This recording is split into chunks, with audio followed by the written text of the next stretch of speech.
하나님이여 우리에게 믿음을 더하여 주시옵소서. 찬송가 351장으로 하나님께 찬송 올려드립니다.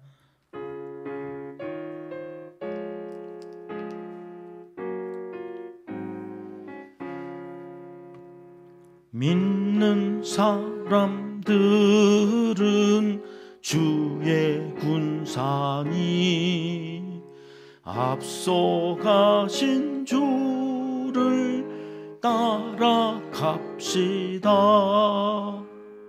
우리 대장 예수 길을 들고서 접전하는 곳에 가신 것 보라. 믿는 사람들은 주의 군사니 앞서 가신 주를 따라갑시다. 원수 마귀 모두 쫓겨가기는 예수 이름 듣고 겁이 남이라. 우리 찬송 듣고 지옥 떨리니 형제들아 주를 찬송합시다. 믿는 사람들은 주의 군사니 앞서 가신 주를 따라갑시다. 세상 나라들은 멸망당하나 예수 교회 영영 왕성하리라. 마귀 권세 감히 해치 못함은 주가 모든 교회 지키심이라. 믿는 사람들은 주의 군사니 앞서 가신 주를 따라갑시다. 백성들아 와서 함께 모여서 우리 모두 함께 개가 부르세. 영원토록 영광 권세 찬송을 우리 임금 주께 돌려보내세. 믿는 사람들은 그의 군사니 앞서 가신 주를 따라갑시다. 아멘.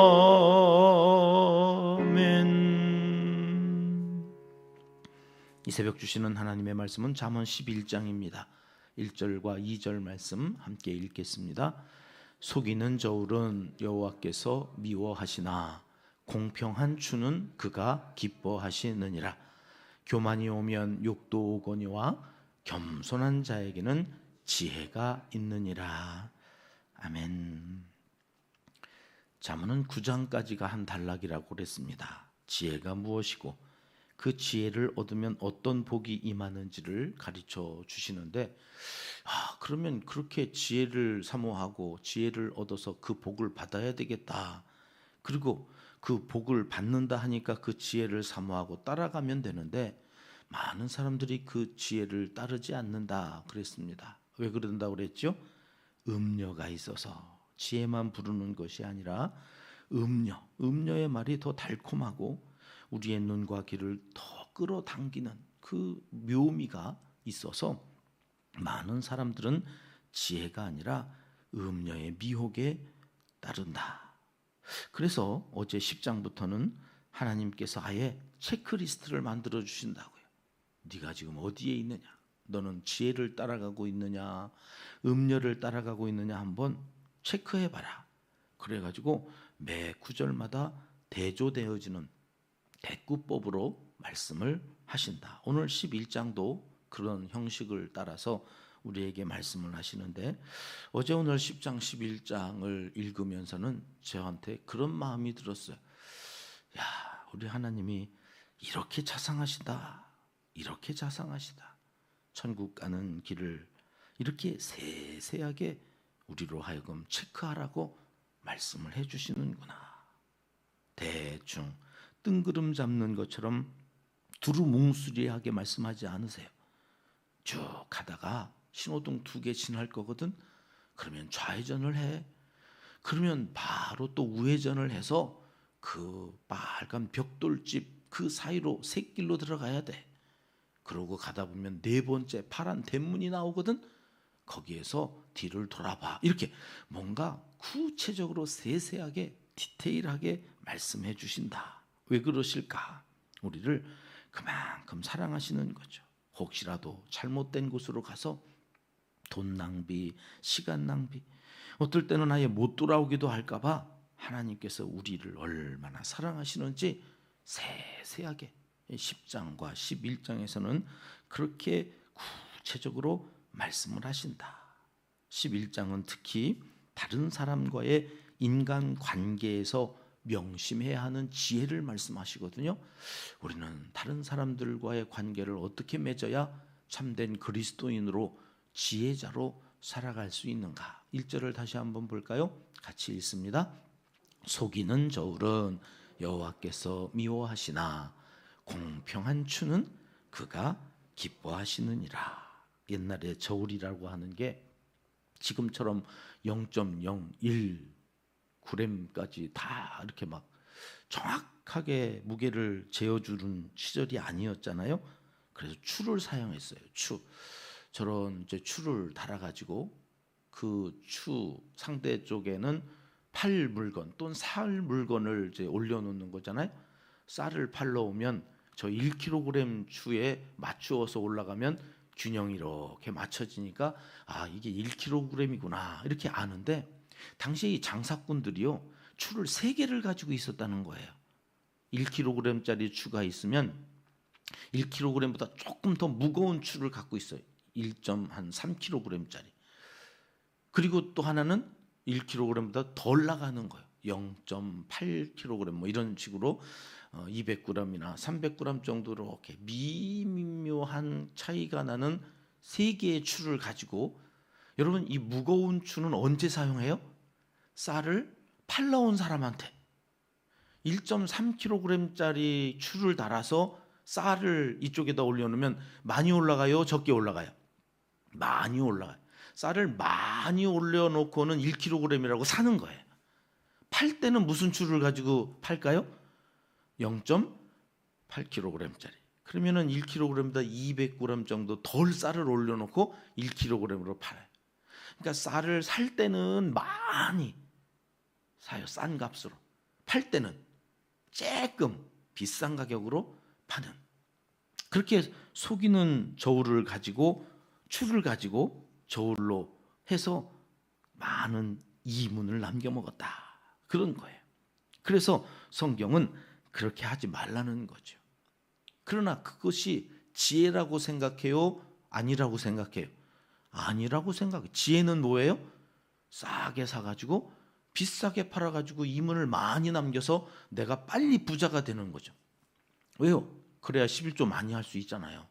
그래야 교회가 뭐 필요하다고 그러면 아낌없이 교회 보수하십시오. 교회 목사님 선교하십시오. 이러고서 헌금하잖아요. 그러니까 내가 부자가 돼야 되겠어요? 가난해야 되겠어요? 부자가 돼야 되겠어요. 그러려면 어떻게 해야 된다고요? 추를 하나 가지고 해야 된다고요? 3개 가지고 해야 된다고요? 3개 가지고 해야 된다고요. 그래가지고 3개를 가지고 하나님 앞에 내가 이렇게 11조도 하고 감사헌금도 하고 선교험도 하고 내가 교회를 위해서 하나님의 나라를 위해서 이 돈을 가지고 열심히 살겠습니다. 이렇게 하고 사람들이 세 개의 추를 가지고 살았다는 거예요. 그런데 하나님은 그것을 좋아하신다고요? 미워하신다고요? 미워하신다고. 여기 미워하신다고 하는 표현이요, 토에바라고 하는 말이거든요. 토에바. 어떻게 들리셨어요 지금? 토해낸다 그런 말로 들리죠. 네, 맞아요. 이게 역겹다, 역겨워서 토해낸다 그런 말이에요. 네가 이문을 많이 남겨가지고 사람들 속여먹어서 그 돈 가지고서 11조 해봐라. 내가 그거 받을 줄 아냐? 역겨워서 토해낸다 그런 말. 미워하신다는 말이 그거예요. 왜 하나님은 아니 내가 돈 많이 벌어가지고 주의 일을 하겠다는데 왜 이렇게 미워하신다고 하시나? 그리고 살펴보니까 신명기에 이런 말씀을 하셨어요. 25장으로 가보십니다. 같이 읽겠습니다.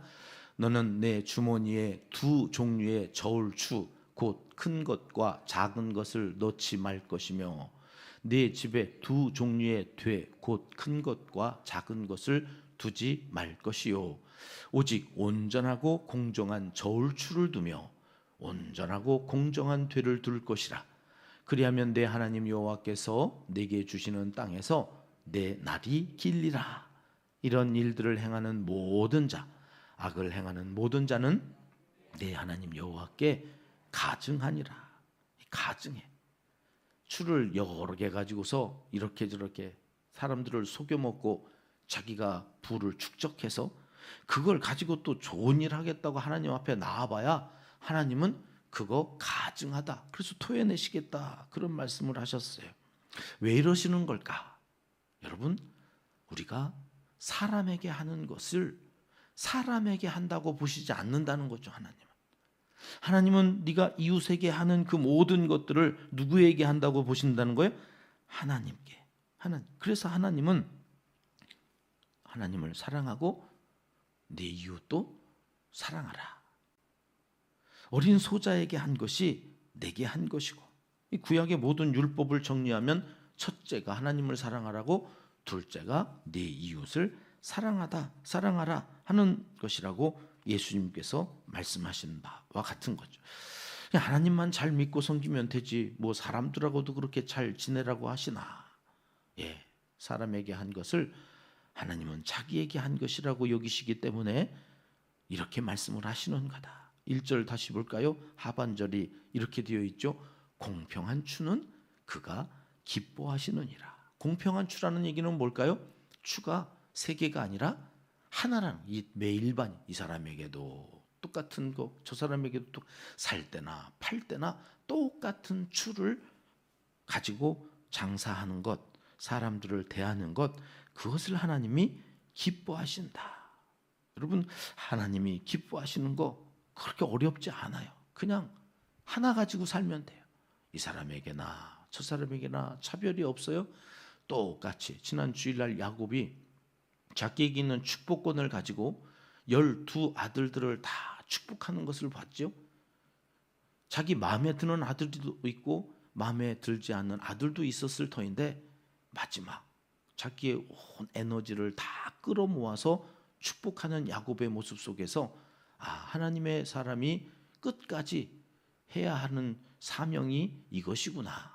여러분, 우리가 세상을 대하여서도 그렇고 심지어는 일본 사람들을 향해서까지도 우리 예수 믿는 사람들은 축복해야 하는 사명이 있는 하나님께서 그 사명을 맡겨주셔서 오늘 또 호흡이 있게 하시고 하루를 새롭게 열어주신 것이다. 왜 이렇게 말씀을 하실까 하고 2절을 봤더니 그래서 그렇구나 하는 말씀이 2절에 이어지죠. 같이 읽겠습니다. 교만이 오면 욕도 오거니와 겸손한 자에게는 지혜가 있느니라. 여러분, 속이는 얘기를 하다가 갑자기 교만과 겸손이 왜 나올까요? 겸손한 사람에게는 지혜가 있다. 하나님을 경외하는 것이 지혜의 근본이라고 그랬잖아요. 그러니까 하나님을 경외하는 사람은 하나님 앞에서 사람들을 속여먹지 못해요. 하나님을 대하듯이 앞에 있는 사람을 경외하면 어떻게 쌀 몇 알 더 남겨 먹겠다고 사기를 칠 수 있겠어요? 그러니 하나님을 경외하는 그 지혜를 가지고 있는 사람은 겸손해서 그 사람 앞에서 감히 속일 생각을 하지 못하는 거죠. 근데 교만이라고 하는 것은 하나님을 경외하지 않는 거잖아요. 그래서 지혜가 없으니까 자꾸 자기 중심으로 돌아가는 거예요. 내가 하나님을 위해서 11조를 더 많이 하려니까 이문을 많이 남겨야 돼. 그러려면 추를 3개 가지고 있어야 되지 않겠어? 그래가지고 이문을 많이 남겨. 이문을 많이 남기겠다고 하는 그 순간 속이겠다 할 때에 저 사람을 경시하는 거죠. 무시하는 거죠. 그 사람을 멸시하고 있다고 하는 것을 놓치는 거예요. 하나님이 경외의 대상이라면 그 하나님의 형상을 따라 지음받은 나와 함께 살아가는 이웃도, 상대방도 존중받아야 될, 경외해야 될 대상이라고 하는 것을 잊어버리는 것을 하나님은 교만이라고 말씀하시는 거죠. 그러니 교만이 오면 무엇도 같이 온다고요? 욕도 같이 와요. 예수님께서 비유로 말씀하신 부자 이야기 우리 알고 있죠. 예수님께서 말씀하신 그 부자는 자기를 위하여 풍년이 들었을 때에 창고를 더 짓겠다고, 그리고 하나님을 위하여는 관심이 없었다고 하는 것, 우리 살펴봤던 것처럼 여러분, 교만이 뭐냐? 자기를 위하여, 자기 중심으로 세상이 돌아가는 거예요. 나 때문에 마치 가족들이 있는 거예요. 그러니 가족들이 나의 편리, 내 생각, 내 뜻에 따라서 움직여주지 않으면 화가 머리 꼭대기까지 올라와가지고 내가 있는 공동체, 나를 위해서 있는 거예요. 그러니 사람들이 나를 위해서 움직여주지 않을 때에 화가 나는 거죠. 이게 교만이라고 그러는 게 무서운 거예요. 나를 위해서. 저 인천 쪽에 가면 포구 하나가 있거든요. 거기에 불이 한 번 났던 적이 있어요. 막 220여 가게가 타고 6억 원이 넘는 뭐 피해를, 그러면 우리나라에 그 상가 다 탔다고 하는데 모든 국민들이 나서서 야, 어떻게다 불이, 아이고 저 가게 어때, 이렇게 긍휼히 여기고 불쌍히 여기는 마음이 있었어야 되는데 그때 당시에 여론이 다 욕했어요. 싸다. 아이고 그럴 줄 알았다. 왜요? 그 포구 상인들이 다 사기쳐가지고 장사를 한 거예요. 보여주는 거는 살아있는 거, 집에 가서 열어보면 다 죽어있는 거, 생물. 그러니 거기 갔다 와서 사기 당한 사람들은 다시는 거기 안 간다고. 모르고 또 갔다가, 그래도 장사는 계속해서 뭐 사람들이 와서 되니까 그렇게 하다가 불이 한 번 났는데 사람들의 여론이 그렇게 돌아갈 줄 자기들도 몰랐던가 봐요. 자정의 소리가 자기들 입에서 나오기 시작하고 이제는 사기치지 않겠다, 뭐 그랬던 적이 한 번 있었거든요. 사기를 치고. 그래서 사람들을 속여 먹으면 여러분, 하나님은 그것을 교만하다, 그리고 그에게 어떻게 하신다고요? 토해낸다. 그를 토해내어질 때에 나타나는 현상이 욕도 함께 오더라 하는 거죠. 그러니 하나님을 경외하는 마음을 가진 지혜로운 자는 어떻게 살아간다는 거예요? 정직하고 성실하게. 왜 그래요? 사기치서 사는 사람들은 돈이 막 쌓여요. 그래가지고 하는데 정직하게 하려니까 돈을 많이 못 벌어요. 그러니 이 사람은 어떻게 살 수밖에 없어요? 조금 더 열심히 살 수밖에 없어요. 야, 나는 똑같이 일하는데 왜 저 사람들은 저렇게 돈을 모으는데 나는 못 모으지? 내가 게을러서 그런가? 좀 더 열심히, 좀 더 성실하게. 그러다 보니까 하나님께서 그 사람은 대기만성형이죠. 늦어지는 것 같은데 결국 그는 하나님이 기뻐하시는 대로 복을 받고, 여기는 처음에는 잘 되는 것 같은데 시간이 지날수록 하나님이 토해내시는 거죠. 그래서 욕을 당하게 되더라. 너는 오늘 어디에 서 있을래? 이렇게 묻고 계신 거예요. 오늘 너는 성실하고 정직하게 진실함을 입어서. 그런데 여러분, 그게 내 힘으로 되느냐 말이에요. 왜요? 너무나 많은 세상의 유혹이 우리를 성실하지 못하게, 자꾸 나도 누군가를 속여서 내가 이득을 취해야만 세상에서 살아남을 것 같은 두려움이 훅 들어오면 거기서부터 흔들리기 시작하는 거죠. 그래서 구해야 할 것이 뭐라는 거예요? 지혜. 지혜가 있으면, 오늘 그 지혜는 누구라고 그랬죠? 예수님. 오늘 또 그래서 주님과 동행해야 되는 이유가 오늘 또 하나님이 토해내지 않고 기뻐하시는 삶을 살아가는 길이 거기에 있기 때문이다. 오늘 하루 내가 만나는 모든 사람이 하나님이라 생각하고 공평한 저울로 겸손하게 하나님께 하듯 살아가시기 위해서 기도하고 나아가시는, 그래서 주님이 이끄시는 대로 주님과 동행하며 하나님의 기쁨이 되시는 하나님의 사람들이 되시기를 이 새벽 하나님은 간절히 원하시고 계십니다. 기도하겠습니다. 하나님 아버지, 누구를 만나든 겸손하게 하나님께 하듯 몸도 마음도 성실과 진실로 옷 입고 살아가게 도와주시옵소서. 이제 못다한 기도를 주님 가르쳐 주신 기도로 하려오니 하늘에 계신 우리 아버지, 아버지의 이름을 거룩하게 하시며 아버지의 나라가 오게 하시며 아버지의 뜻이 하늘에서와 같이 땅에서도 이루어지게 하소서. 오늘 우리에게 일용할 양식을 주시고 우리가 우리에게 잘못한 사람을 용서하여 준 것 같이 우리 죄를 용서하여 주시고 우리를 시험에 빠지지 않게 하시고 악에서 구하소서. 나라와 권능과 영광이 영원히 아버지의 것입니다. 아멘. 수요일 새벽 함께 합심해서 기도할 제목입니다. 이웃 사랑이 하나님 사랑임을 잊지 않고 주님 앞에서 하듯이 오늘 하루 살아갈 수 있게 해달라고 기도하십니다. 우리의 세 번째 비전입니다. 교회를 낳고 키워가는 선교 공동체가 되게 하소서. 우리 교회가 돕는 세계 100여 명의 어린이들과 그 가정을 위해서도 함께 기도하고요. 이 선교 사명을 감당하기 위해서 우리 교회 10개의 남녀 선교회가 교회의 크고 작은 일들을 선교회 중심으로 해서 감당하고 있는데, 선교회에 세워주신 회장과 임원들, 함께하는 모든 선교회원들의 하나됨, 그리스도 안에서 사랑의 교제가 아름답게 이루어져가는 공동체 되어지길 위해서 기도합니다. 찬양대와 2개의 찬양단이 있습니다. 9월 셋째 주일 오후 예배는 이제 매달 셋째 주 오후 예배에 찬양 예배로 하나님 앞에 올려드리기 위해서 헵시바 찬양단이 준비하고 있는데, 이 모든 일들에 성령이 충만하여지기를 위해서 기도해 주시기 바랍니다.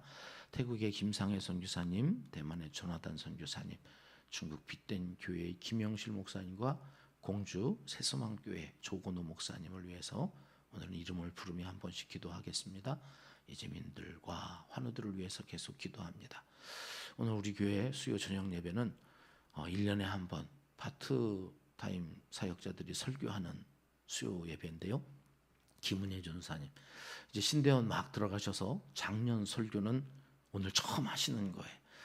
오셔서 많이 응원해 주시고 실시간으로 계신 곳에서 함께 기도하시면서 예배 드리시면서 우리 김은혜 전사님 성령 충만하여 말씀 선포하실 수 있도록 우리 함께 이 새벽에도 기도하고 나아가겠습니다. 우리 합심해서 함께 기도합니다.